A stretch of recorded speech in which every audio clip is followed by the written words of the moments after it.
आगे की ओर बढ़ते हैं। मुखं बिंदुं कृत्वा कुचयुगमदस्तस्य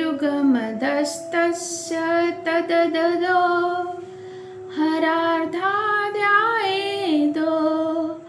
हरमिह शिते मन्मथकलां ससव्यासं शोभं नयति व्यनितायित्यतिलघु त्रिलोक्यमप्याशु भ्रमयति रविन्दुस्तनयुगा। हे हर शिव की प्रिया, जो साधक आपके मुख को बिंदु रूप में, उसके नीचे स्तनों को और उसके नीचे शिव के अर्धांग शिव शक्ति स्वरूप का ध्यान करता है, वह कामदेव की शक्ति को प्राप्त कर लेता है। वह केवल स्त्रियों को ही नहीं बल्कि शीघ्र ही तीनों लोकों को भी सूर्य और चंद्र के समान प्रभावित कर सकता है। तो हमारे श्री विद्या मार्ग पे एक विधि होती है जिसको हम कामकला उपचार कहते हैं। एनीवे, आगे चलते।